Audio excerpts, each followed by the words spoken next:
Audiolibro Evidencia que exige un veredicto, por Josh McDowell.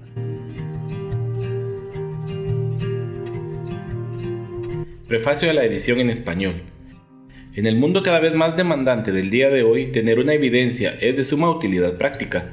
Nuestras universidades y ciudades reclaman una cristiandad cada día más viril, una cristiandad intelectualmente robusta y triunfante. Queremos levantar un fuerte movimiento del Espíritu de Dios, un movimiento de cristianos motivados por una fe total en nuestro Señor Jesucristo, en un Jesucristo histórico, con sus enseñanzas, su encarnación, su muerte, su resurrección, su regreso y la salvación que Él ofrece. Queremos un movimiento provocado por cristianos primeramente quebrantados en las manos de Dios, cristianos con un espíritu de humillación y búsqueda de Dios, con el espíritu de 2 Crónicas 7:14. Si se humillare mi pueblo sobre el cual mi nombre es invocado, y oraren, y buscaren mi rostro, y se convirtieren de sus malos caminos, entonces yo iré desde los cielos y perdonaré sus pecados y sanaré su tierra. Basados en esta promesa y con una dependencia total en Dios, queremos levantar un movimiento de magnitud tal que logre la saturación de todas y cada una de nuestras ciudades en América Latina. Evidencia que exige un veredicto será útil en las manos de jóvenes y profesionales para penetrar con mayor facilidad en los ambientes intelectuales o pseudointelectuales de nuestras ciudades, que tan necesitados están de Jesucristo. Especialmente para los universitarios que se levantan cada día para anunciar a Jesucristo en medio de la controversia de doctrinas y filosofías de todo tipo. La evidencia histórico-científica de la fe cristiana, facilitada por este libro, será de suma utilidad. Sergio García Romo, Director General de América Latina, Cruzada Estudiantil y Profesional para Cristo. Prólogo. ¿Es el cristianismo algo en lo que se puede creer? ¿Hay una base intelectual para la fe en Cristo Jesús como Hijo de Dios? Los eruditos a través de los siglos, del mismo modo como millones de estudiantes y personas mayores, responderían a tales preguntas con un estentóreo sí. De eso es de lo que trata Evidencia que exige un veredicto, por Josh McDowell. Durante más de la mitad de sus 10 años como miembro del personal de la Cruzada Estudiantil y Profesional para Cristo, Josh ha servido en calidad de representante viajero del ministerio. Decenas de miles de estudiantes y profesores de más de 400 planteles universitarios en 42 países han recibido iluminación, aliento, ayuda y desafío mediante el testimonio inspirado de Josh McDowell. Su experiencia derivada de hablar a reuniones estudiantiles, grandes y pequeñas concentraciones, además de charlas en salas de clases y centenares de sesiones de consejo, con el añadido de un grado magna cum laude obtenido en el Seminario Teológico Talbot y su amplia investigación en las evidencias históricas de la fe cristiana, han calificado a Josh para hablar y escribir con autoridad acerca de la credibilidad del cristianismo. Una vez un abogado le preguntó a Jesús: «Señor, ¿cuál es el mandamiento más importante en la ley de Moisés?», a lo que él respondió: «Amarás al Señor tu Dios con todo tu corazón y con toda tu alma y con toda tu mente. Este es el primero y grande mandamiento. Dios creó al hombre con la habilidad de pensar, de adquirir conocimiento y de discernir la verdad. Dios desea que usemos nuestras mentes». El apóstol Pedro recomienda: «Estad siempre preparados para presentar defensa con mansedumbre y reverencia ante todo aquel que os demande razón de la esperanza que hay en vosotros». Por esta razón, el Ministerio de la Cruzada Estudiantil y Profesional para Cristo le ha dado, desde su nacimiento, un especial énfasis a lo que los cristianos creen y a su adiestramiento, para que experimenten y compartan la abundante y excitante vida que está a disposición de todos cuantos colocan su confianza en Jesucristo. Institutos de adiestramiento para líderes, institutos de estudios bíblicos, institutos de evangelismo para laicos y otros programas de adiestramiento han ayudado a centenares de miles a estar preparados para presentar razones válidas, convincentes, históricas y documentadas en cuanto a su fe en Cristo Jesús. En mi propia experiencia de más de 27 años de compartir las buenas nuevas del Salvador con el mundo académico, personalmente nunca he oído a un solo individuo que haya considerado honestamente la evidencia negar que Jesucristo sea el Hijo de Dios y el Salvador de los hombres. La evidencia que prueba la deidad del Señor Jesucristo es abrumadoramente conclusiva para cualquier honesto y objetivo buscador de la verdad. Sin embargo, no todos, ni siquiera la mayoría de aquellos a quienes he hablado, lo han aceptado como su Salvador y Señor. Esto no se debe a que fueran incapaces de creer, es que sencillamente no querían creer. Por ejemplo, un brillante pero confuso psiquiatra que vino a Arrowhead Springs en busca de consejo, me confesó francamente que nunca había estado dispuesto a considerar honestamente las aseveraciones de Cristo en su propia vida por temor de llegar a convencerse y como resultado tener que cambiar de manera de vivir. Otros ateos profesos, muy bien conocidos, incluyendo a Aldous Huxley y Bertrand Russell, han rehusado considerar intelectualmente los hechos básicos de la historia concernientes al nacimiento, la vida, enseñanzas, milagros, muerte y resurrección de Jesús de Nazaret. Aquellos que lo han hecho, tal como C.S. Lewis y C.E.M. Joad, han encontrado que la evidencia era tan convincente que han aceptado el veredicto de que Jesucristo es verdaderamente lo que decía ser y lo que otros han dicho que Él era, el Hijo de Dios y su propio Salvador y Señor. Un estudio hecho con cuidado y oración del material contenido en este libro ayudará al lector a estar siempre preparado para hacer una presentación inteligente y convincente de las buenas nuevas. Sin embargo, he aquí una palabra final de prevención y consejo. Uno no debiera suponer que la persona común y corriente tiene dudas intelectuales respecto de la deidad de Jesucristo. La gran mayoría en muchos de los países no necesita que se le convenza de la deidad de Él, ni tampoco respecto de que le necesitan como Salvador. La necesidad de ellos más bien es de que se les diga cómo recibirle en calidad de Salvador y seguirle como Señor. Así pues, es el cristiano quien sacará el máximo beneficio de la lectura, evidencia que exige un veredicto. No solamente fortalecerá su propia fe en Cristo, sino que proporcionará evidencia que le habilitará para compartir su fe en forma más efectiva con otros. Luego dijo a Tomás: «Pon aquí tu dedo y mira mis manos, y acerca tu mano y métela en mi costado, y no seas incrédulo sino creyente». Entonces Tomás respondió y le dijo: «Señor mío y Dios mío». Jesús le dijo: «Porque me has visto, Tomás, creíste. Bienaventurados los que no vieron y creyeron». Juan 20, del 27 al 29. Por William R. Bright, fundador y presidente, Cruzada Estudiantil y Profesional para Cristo.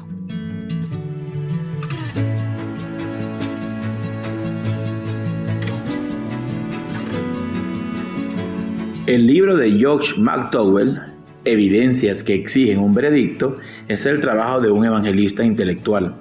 Su comprensión intelectual se abre paso en esta vasta obra de investigación y sistematización. Es una herramienta efectiva y manual, una enciclopedia funcional de antecedentes bíblicos que debe estar en las manos de todo cristiano comprometido. Aún así, en Evidencia que exige un veredicto, también veo en George el corazón compasivo de un evangelista que se preocupa por la gente. Él apela a una decisión para Cristo de parte del lector, inmediatamente de presentarle su evidencia. George McDowell llega así al corazón de la gente por medio de su intelecto. Este evangelismo intelectual es un ministerio que satisface una candente necesidad de nuestro mundo actual. Dios mediante, mientras recorra América Latina predicando el Evangelio a las multitudes, el libro de George McDowell será uno de mis compañeros de viaje por muchos años. Luis Palau, evangelista continental. Prefacio. ¿Qué? ¿Otro libro? No, ese no es un libro. Esta es una compilación de mis anotaciones preparadas para mi serie de charlas sobre el cristianismo, engaño o historia. Ha habido una tremenda deficiencia en lo concerniente a documentación de evidencias históricas para la fe en Cristo. A menudo los estudiantes, profesores y laicos han preguntado: ¿cómo podemos documentarnos y usar lo que usted y otros enseñan? ¿Qué hacer con esto? Es mi deseo que estas notas sirvan de ayuda a mis hermanos y hermanas en Cristo para que escriban sus tesis, den charlas e inyecten en los diálogos de la sala de clases sus convicciones acerca de Cristo, las Escrituras y la relevancia del cristianismo en la actualidad. Algunos estudiantes han comentado el uso que han dado a estos apuntes para charlas en la universidad. Uno escribió: En mi clase de oratoria usé sus apuntes para preparar mis 3 discursos ante la clase. El primero fue sobre la credibilidad de las Escrituras, el segundo sobre Jesucristo y el tercero sobre la resurrección. Otro estudiante escribió: su documentación ha animado a muchos de nosotros aquí a hablar en nuestra clase. La intrepidez de los cristianos está comenzando a hacerse notar en todas partes. Otro más dijo: usé los apuntes para preparar un discurso para un concurso de oratoria. Gané y he de presentar ese mismo discurso en la graduación. Muchísimas gracias, hermano. Tenga cuidado con su actitud. La motivación apropiada para el uso de estas anotaciones debe ser glorificar y magnificar a Cristo, no ganar una discusión. La apologética no tiene la finalidad de justificar la palabra de Dios, sino simplemente proveer una base para la fe. Al usar la apologética, uno debe manifestar un espíritu cortés y reverente. Santificad a Dios el Señor en vuestros corazones y estad siempre preparados para presentar defensa con mansedumbre y reverencia ante todo el que os demande razón de la esperanza que hay en vosotros. Primera de Pedro 3:15. Estos apuntes, usados con una actitud adecuada, ayudarán a que las personas hagan una honesta consideración de Jesucristo, lo que puede hacerles retornar al asunto central y primario, el Evangelio, tal como está contenido en las 4 leyes espirituales. Mi filosofía ha sido siempre que, después que hablo de Cristo a alguien que tiene dudas sinceras, le proporciono suficiente apologética como para responder sus interrogantes o satisfacer su curiosidad, y entonces hago girar la conversación de nuevo a su relación con Cristo. La presentación de evidencia apologética nunca debería ser un sustituto para usar la palabra de Dios.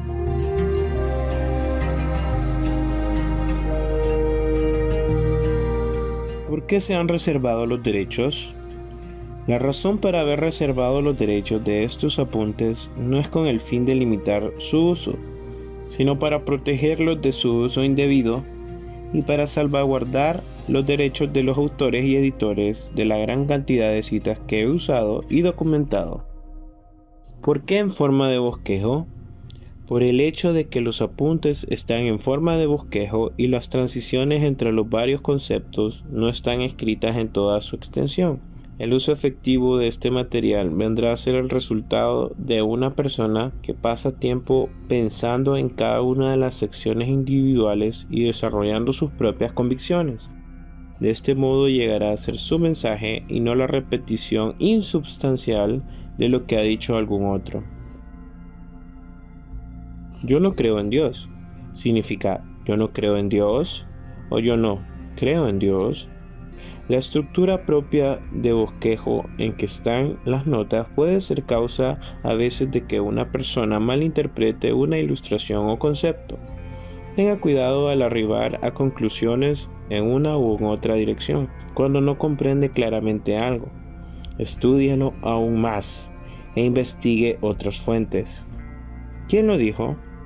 Se emplearon aproximadamente 5.000 hombres, hora, en la consecución de las fuentes primarias de documentación, de tal modo que el lector pudiera contar con centenares de fuentes documentadas que puede usar con confianza. Trabajó junto a mí en la compilación de estos descubrimientos un equipo de 11 estudiantes de 9 universidades. Todo se originó cuando varios de ellos se acercaron para proponerme trabajar en el proyecto, para poder así recibir reconocimiento académico en las respectivas universidades.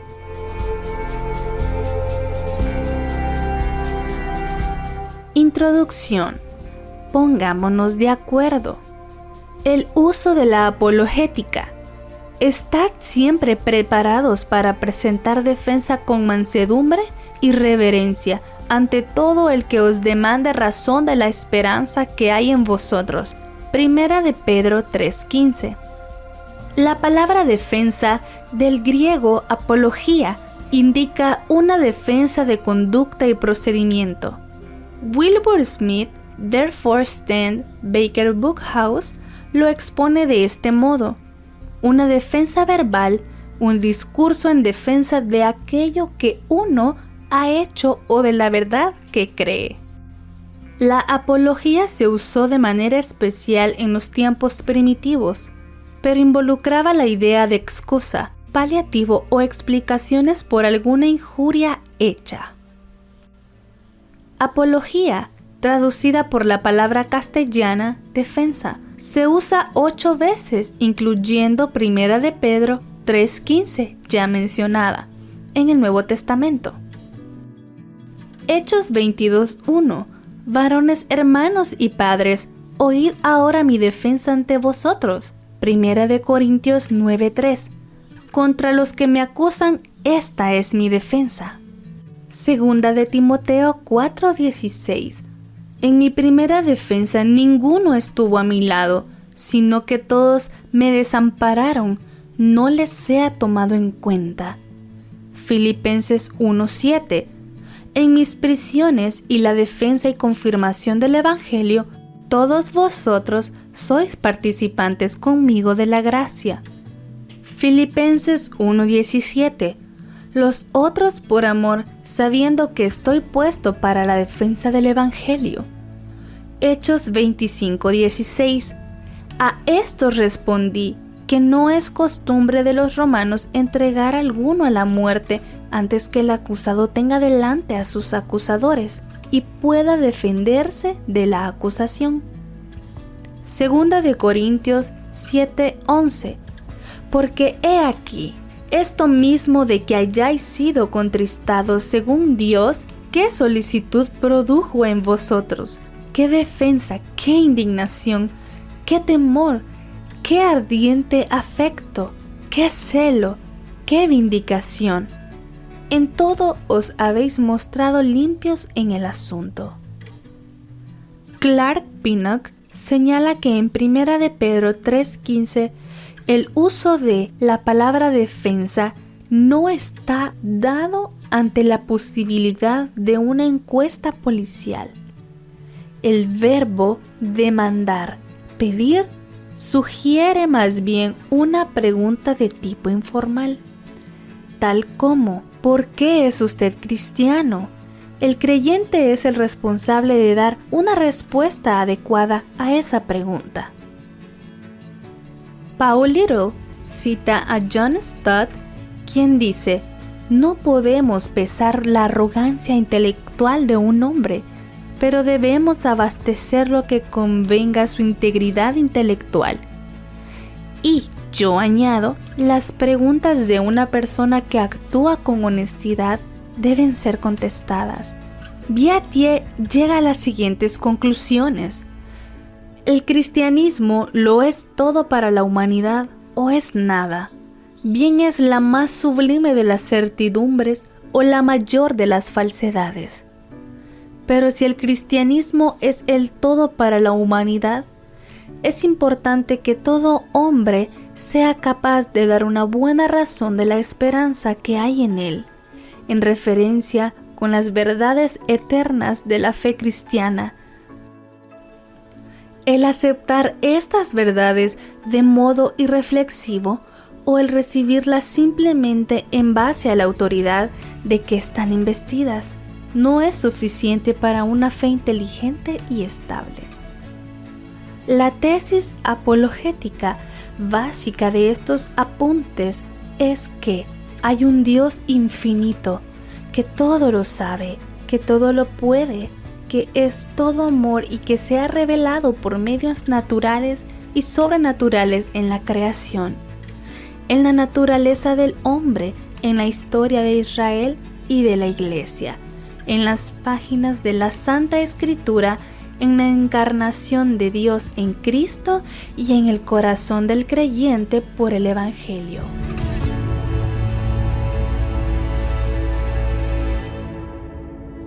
La mejor defensa es una buena ofensiva. Durante un curso filosófico de apologética en la escuela de graduados, tuve que escribir una tesis sobre la mejor defensa del cristianismo. Durante largo tiempo estuve aplazando o evitando escribir dicho tema, no a causa de carencia material, sino más bien por el hecho de que, según lo que yo creía, me parecía que mis opiniones no habrían de resultar conforme a lo que estaba esperando el profesor. Obviamente, algo basado en el contenido de mis apuntes de sus clases. Por fin, me decidí a publicar mis convicciones. Comencé el escrito con la frase: algunas personas dicen que la mejor ofensiva es una buena defensa. Pero yo quiero decirles que la mejor defensa es una buena ofensiva. Proseguí explicando que me parecía que la mejor defensa del cristianismo es una presentación clara y simple de las aseveraciones de Cristo y de quién es Él. Agregué las 4 leyes espirituales y narré mi testimonio de cómo el 19 de diciembre de 1959 a las 8:30 p.m., durante mi segundo año en la universidad, acepté a Cristo. Concluí dicho escrito con una presentación de la evidencia en favor de la resurrección. El profesor tiene que haberse tomado bastante trabajo para examinarlo. Sin embargo, debe haber estado de acuerdo conmigo, pues recibí calificación de 96%. Guillermo Tyndale estaba en lo cierto al creer que un campesino con la Biblia sabría más de Dios que el más erudito eclesiástico que le ignora. En otras palabras, un muchacho campesino compartiendo el Evangelio sería, a la larga, más efectivo que un erudito de Harvard con sus argumentos intelectuales. Hebreos 4:12. Porque la palabra de Dios es viva y eficaz, y más cortante que toda espada de 2 filos, y penetra hasta partir el alma y el espíritu, las coyunturas y los tuétanos, y discierne los pensamientos y las intenciones del corazón. Necesitamos un equilibrio de las 2 ramificaciones anteriores.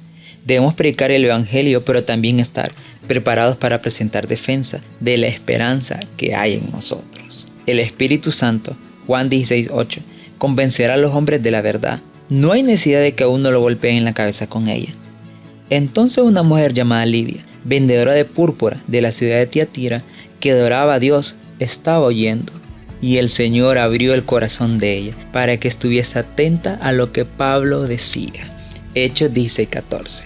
Pinnock, hábil apologista y testigo de Cristo, acertadamente concluye que un cristiano inteligente debería poder señalar las fallas de una posición no cristiana y presentar hechos y argumentos que hablen en favor del Evangelio. Si nuestra apologética nos impide explicar el Evangelio a una persona, entonces es una apologética inadecuada. Establezcamos algo en concreto. Antes de proseguir con las varias evidencias en favor de la fe cristiana, conviene que aclaremos algunos conceptos que pudieran estar equivocados y que comprendamos varias cosas básicas. ¡Rápido! ¡Necesito una aspirina! 1b. Fe ciega. Una acusación bastante común que está directamente dirigida a los cristianos a menudo suena así como: ustedes los cristianos me enferman. Todo lo que tienen es una fe ciega. Esto indicaría con toda seguridad que el acusador parece pensar que, para llegar a ser cristiano, uno tiene que cometer suicidio intelectual. Personalmente creo que mi corazón no puede regocijarse en lo que mi mente rechaza. Mi corazón y mi cabeza fueron creados para trabajar y creer en perfecta armonía. Cristo nos mandó: amarás al Señor tu Dios con todo tu corazón y con toda tu alma y con toda tu mente. Mateo 22:37. Cuando Cristo y los apóstoles demandaron de un hombre que ejercitara fe, no se trataba de una fe ciega, sino más bien de una fe inteligente. El apóstol Pablo dijo: yo sé a quién he creído. Segunda de Timoteo 1:12. Jesús dijo: conoceréis, no ignoraréis, la verdad y la verdad os hará libres. Juan 8:32. La creencia de un individuo involucra la mente, las emociones y la voluntad. F.R. Beatty tiene toda la razón al afirmar que el Espíritu Santo no obra una fe ciega y sin fundamento en el corazón. Creemos en Cristo, pues es racional creer en Él, no aun cuando sea irracional. Esto quiere decir que es precisamente como si el dador de la fe actuara creativamente sobre el corazón. La fe en el cristianismo. Escribe justificadamente Paul Little. Know what you believe, Scripture Press. Está basada en la evidencia. Es fe razonable.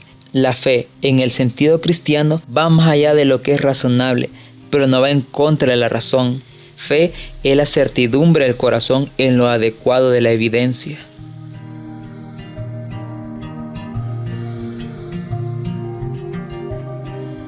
Una maniobra política, esquivando el asunto. 2b. La fe cristiana es una fe objetiva. La fe cristiana es una fe objetiva y debe tener un objeto. El concepto cristiano de fe salvadora es una fe que establece la relación de uno con Cristo, el objeto, y es diametralmente opuesto al uso filosófico del término fe en la sala de clases de la actualidad. Una expresión corriente y que debe ser rechazada es que no importa lo que uno cree, siempre que crea. Permítanme una ilustración.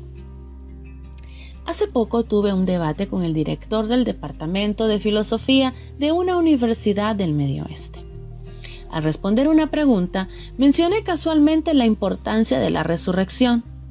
En este punto, mi oponente me interrumpió y me dijo con sarcasmo: «Vamos, McDowell, la clave del asunto no es si la resurrección tuvo lugar o no, sino que más bien si tú crees que sucedió». Lo que pretendía decir, y que en realidad estaba afirmando abiertamente, era que mi creencia era la cosa más importante. Le repliqué de inmediato: «Señor, es importante lo que yo creo en mi calidad de cristiano, pues el valor de la fe cristiana no está en el que cree, sino en el objeto de su fe». Continué diciéndole que si alguien puede demostrarme que Cristo no fue levantado de entre los muertos, yo no tengo derecho a seguir manteniendo mi fe cristiana. La fe cristiana es fe en Cristo. El valor que ella tiene no está en el que cree, sino en aquel en el cual se cree. No en el que confía, sino en aquel en el cual se confía. Inmediatamente después del debate anterior, se me acercó un creyente musulmán y en el curso de nuestra muy edificante conversación dijo muy sinceramente: «Conozco a muchos musulmanes que tienen más fe en Mahoma que la que algunos cristianos tienen en Cristo». Le dije: «Eso puede ser cierto, pero el cristiano es salvo. Como usted podrá ver, no importa cuánta fe tenga uno, sino más bien quién es el objeto de su fe. Eso es lo importante en la perspectiva cristiana de la fe». A menudo me sucede que los estudiantes dicen: «Algunos budistas tienen una mayor dedicación y más fe en Buda», lo que demuestra un concepto equivocado respecto del budismo que lo que los cristianos tienen en Cristo. Mi única respuesta es: puede ser así, pero el cristiano es salvo. Pablo dijo: «Yo sé a quién he creído». Esto explica el por qué el evangelio cristiano es un mensaje de Cristo. John Warwick Montgomery, Shape of the Past, Edward Brothers, dice que si nuestro Cristo de fe se desvía en algún modo del Jesús de la historia como es presentado en la Biblia, entonces en proporción a dicha desviación, perdemos también al genuino Cristo de la fe. Como Herbert Butterfield, uno de los más grandes historiadores cristianos de nuestro tiempo, ha declarado: «Sería un error peligroso imaginar que las características de una religión histórica se mantendrían si el Cristo de los teólogos estuviese divorciado del Jesús de la historia». La frase «no me confunda con los hechos» no es apropiada para un cristiano. Parece que la cosa de moda en la actualidad es identificarse con el carácter satírico del obispo de Wenlock, de Ensayos en Sátira de Ronald Knox. El obispo se queja que los hechos son nada más que el vapor que obscurece el espejo de la verdad.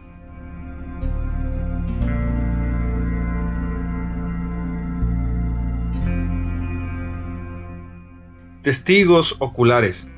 Primera de Juan capítulo 1, versos del 1 al 3. Lo que era desde el principio, lo que hemos oído, lo que hemos visto con nuestros ojos, lo que hemos contemplado y palparon nuestras manos tocante al verbo de vida. Porque la vida fue manifestada y la hemos visto y testificamos y os anunciamos la vida eterna, la cual estaba con el Padre y se nos manifestó.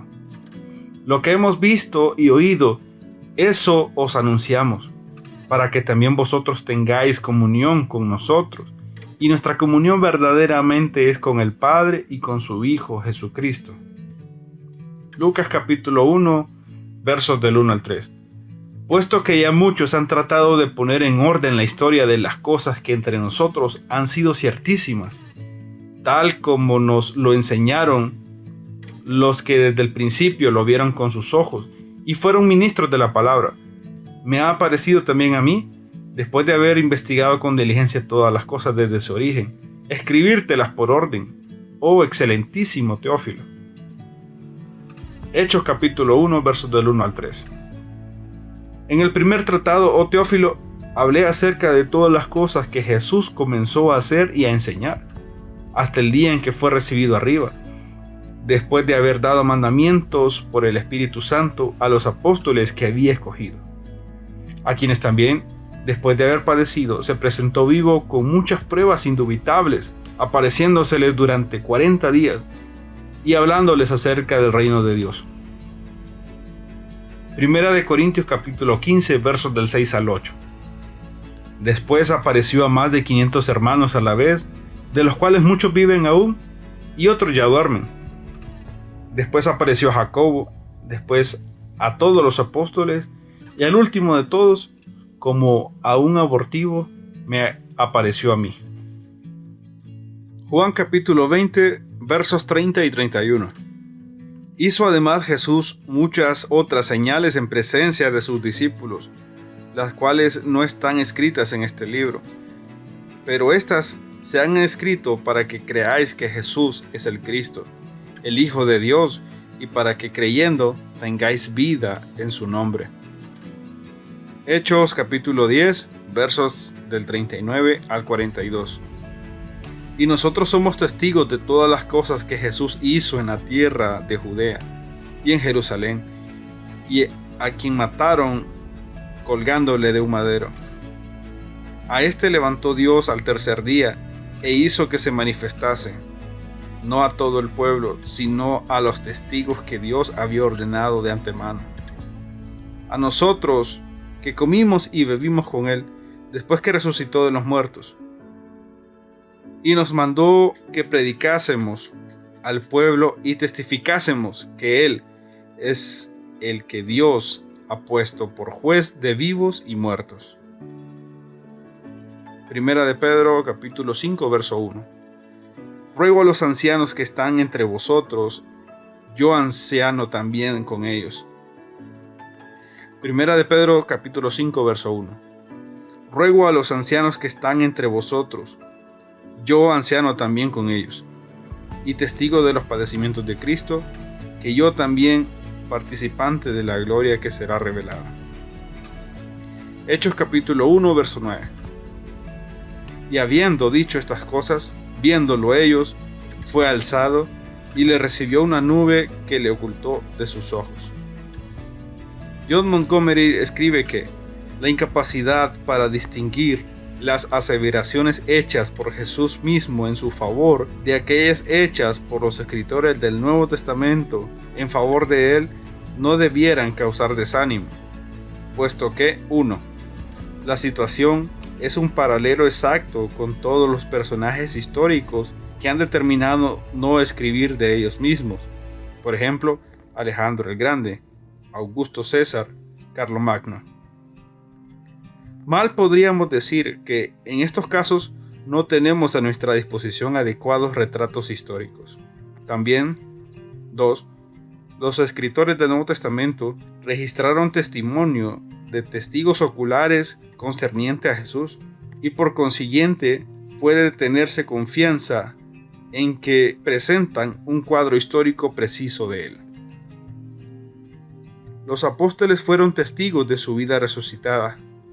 Lucas capítulo 24, verso 48. Juan capítulo 15, verso 27. Hechos capítulo 1, verso 8. Hechos capítulo 2, verso 32. Hechos capítulo 3, verso 15. Hechos capítulo 4, verso 33. Hechos capítulo 5, verso 32. Hechos capítulo 10, verso 39.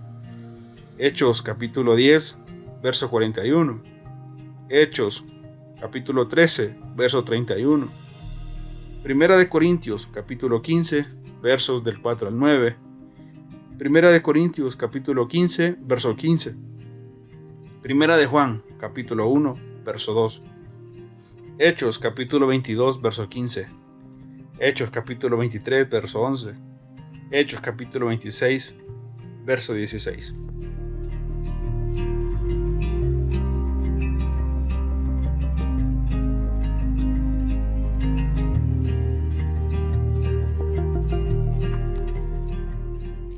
Sí, ustedes lo sabían. Ustedes sabían eso. Conocimiento de primera mano. Los escritores del Nuevo Testamento apelaron al conocimiento de primera mano que tenían sus lectores u oyentes concerniente a los hechos y la evidencia respecto de la persona de Cristo. Los escritores no solamente dijeron, escuchen, nosotros vimos esto o escuchamos aquello, sino que se pusieron frente a sus más adversos críticos y dijeron, ustedes también saben respecto de estas cosas. Ustedes las vieron y tienen un conocimiento personal de ellas. Uno haría bien en tener cuidado cuando le dice a sus oponentes, ustedes también conocen esto, pues si no es exacto en los detalles, le van a coger por el cuello. Hechos 2:22. Varones israelitas, oíd estas palabras. Jesús Nazareno, varón aprobado por Dios entre vosotros con las maravillas, prodigios y señales que Dios hizo entre vosotros por medio de él, como vosotros mismos sabéis. Hechos 26 del 24 al 28. Diciendo él estas cosas en su defensa, Festo a gran voz dijo, estás loco, Pablo. Las muchas letras te vuelven loco. Mas él dijo, no estoy loco, excelentísimo Festo, sino que hablo palabras de verdad y de cordura, pues el rey sabe estas cosas, delante de quien también hablo con toda confianza. Pues no pienso que ignoran nada de esto, pues no se ha hecho esto en algún rincón. ¿Creo, rey Agripa, a los profetas? Yo sé que crees. Entonces Agripa dijo a Pablo, por poco me persuades a ser cristiano. Un asunto de derechos civiles. Los prejuicios históricos. Si uno fuese a estudiar históricamente la vida de Cristo, se encontraría con un hombre muy notable, no con el Hijo de Dios. A veces me lo han expresado de esta manera. Siguiendo el método histórico moderno, jamás podría uno descubrir la resurrección. ¿Saben ustedes que eso es cierto? Antes de que saquen conclusiones prematuras, dejen que lo explique. Para muchos en la actualidad, el estudio de la historia está incorporado con las ideas de que no hay Dios, que los milagros no son posibles, que vivimos en un sistema cerrado y que no existe lo sobrenatural. Armados de esos prejuicios, comienzan su investigación crítica y abierta y honesta de la historia. Cuando estudian la vida de Cristo y leen respecto a sus milagros y de la resurrección, llegan a la conclusión de que no fue un milagro o una resurrección por cuanto sabemos, no históricamente, sino filosóficamente, que no hay Dios, que vivimos en un sistema cerrado, que los milagros no son posibles y que no existe lo sobrenatural. Por consiguiente, estas cosas no pueden ser posibles. Lo que los hombres han hecho es eliminar la resurrección de Cristo aún antes de comenzar siquiera una investigación histórica de la resurrección. Estas presuposiciones no son referencias históricas, sino que más bien prejuicios filosóficos. Su manera de ver la historia se apoya en la presuposición racionalista de que Cristo no pudo haberse levantado entre los muertos. En lugar de comenzar con los datos históricos, los excluyen mediante la especulación metafísica. John W. Montgomery escribe que el hecho de la resurrección no puede ser desdeñado a priori sobre bases filosóficas. Los milagros son imposibles únicamente si uno los define de esa manera, pero una tal definición excluye la adecuada investigación histórica. Menciono muy a menudo los escritos de Montgomery en esta publicación por cuanto él es quien ha estimulado mi pensamiento acerca de la historia. Montgomery dice que Kant demostró concluyentemente que todos los argumentos y sistemas comienzan con sus presuposiciones, pero esto no significa que todas las presuposiciones sean igualmente deseables. Es mejor comenzar como lo hacemos nosotros, con presuposiciones de método, que habrán de dar como resultado la verdad, más bien que con presuposiciones de contenido sustantivo, que suponen que ya existe en un cuerpo de verdad.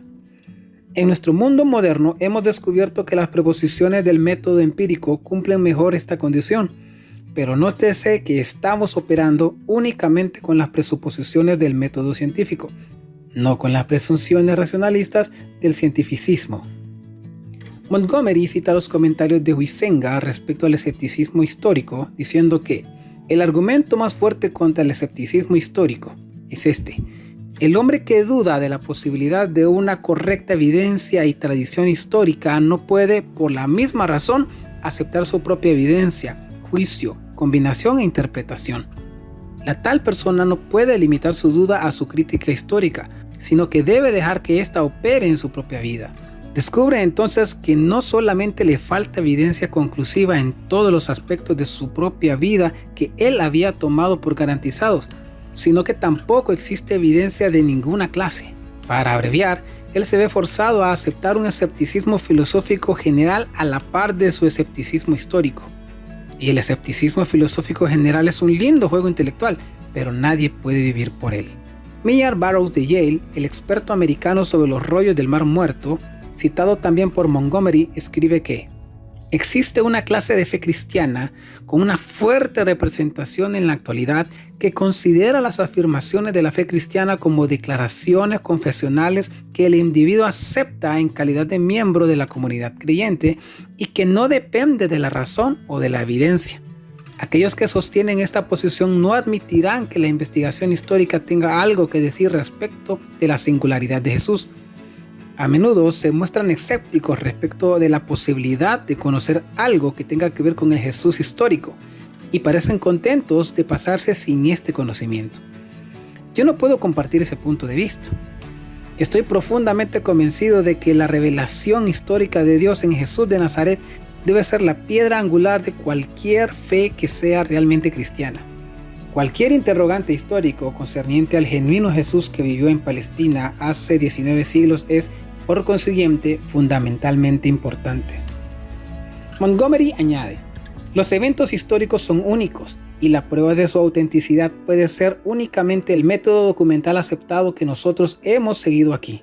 Ningún historiador tiene derecho a utilizar un sistema cerrado a causales, por cuanto, de la manera que ha sido demostrado por Max Planck en su ensayo reciente Modelos y Metáforas, el mismo concepto de causa es una noción peculiar, carente de sistema y errática, y por consiguiente, cualquier intento de establecer una ley universal de causa resultará inútil. El historiador de Erlangen, Ethelbert Stauffer, puede darnos algunas sugerencias en cuanto a cómo encarar la historia. ¿Qué es lo que hacemos como historiadores cuando experimentamos sorpresas que contradicen todas nuestras expectativas, tal vez todas nuestras convicciones y aún la totalidad de la comprensión de la verdad de nuestra época? Decimos, como un gran historiador acostumbraba a decir en tales ocasiones: seguramente es posible. ¿Y por qué no? Para el historiador crítico, ninguna cosa es imposible. El historiador Phyllis Schaff añade a lo anterior: el propósito del historiador no es construir una historia de nociones preconcebidas y ajustarla a su propio agrado, sino reproducirla a partir de la mejor evidencia y dejar que ella hable por sí misma. Es muy útil para comprender los prejuicios de la gente al entrar en contacto con la historia. Para decirlo de manera más obvia, la persona que niega la existencia de Dios no estará entre los que creen en la Biblia. Un musulmán convencido de que Dios no puede engendrar no aceptará como palabra de Dios un libro que enseña que Cristo es el unigénito Hijo de Dios. Algunos creen que Dios no es una persona, sino que es más bien la causa última, el fundamento del ser. Los tales estarán predispuestos a rechazar la Biblia como la autorrevelación personal de Dios. La premisa de ellos es que la Biblia no puede ser la palabra personal de yo soy el que soy. Otros rechazan lo sobrenatural. No estarán dispuestos a dar crédito al libro que enseña que Cristo se levantó de los muertos. Aún hay quienes sostienen que Dios no puede comunicar su verdad sin distorsión a través de hombres pecaminosos. Por consiguiente, ellos consideran la Biblia como, al menos en parte, nada más que humana.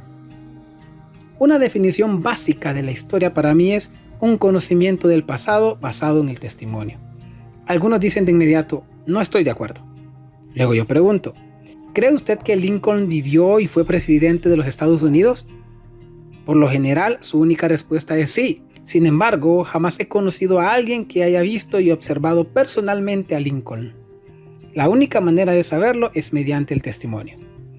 Precaución.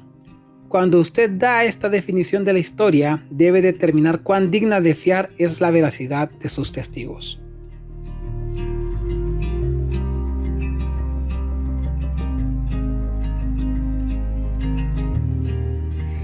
Debo estar ciego.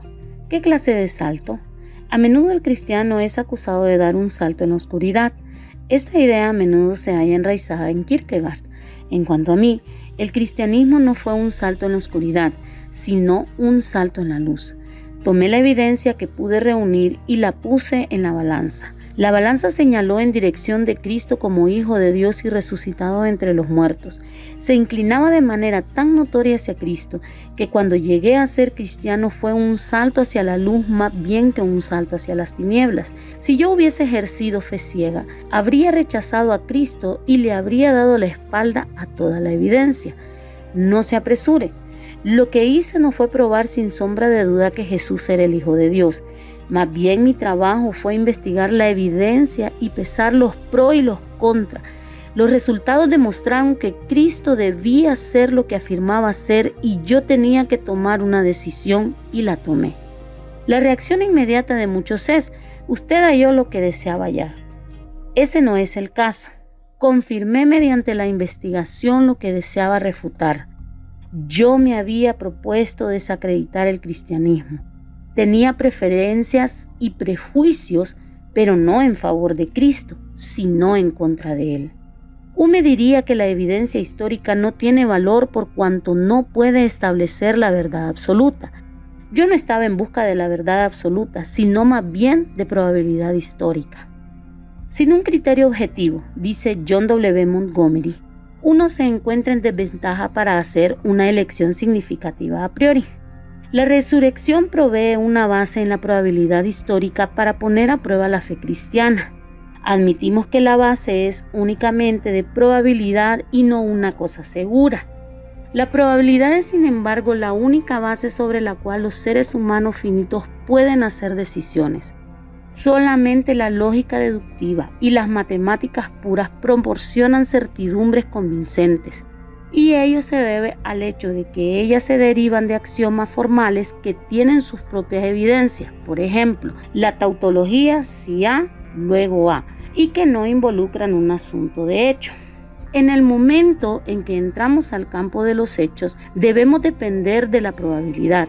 Esto puede parecer poco afortunado, pero es inevitable. Al concluir sus 4 artículos en la revista His, John W. Montgomery dice: concerniente a la historia y al cristianismo, que él ha tratado de demostrar el peso de la probabilidad histórica, yace del lado de la validez de las declaraciones de Jesús de ser Dios encarnado, el Salvador del hombre y el juez venido del mundo, si es que en efecto la probabilidad apoya estas declaraciones. Y es que podemos negarlo, habiendo estudiado la evidencia, entonces debemos actuar en favor de ellas.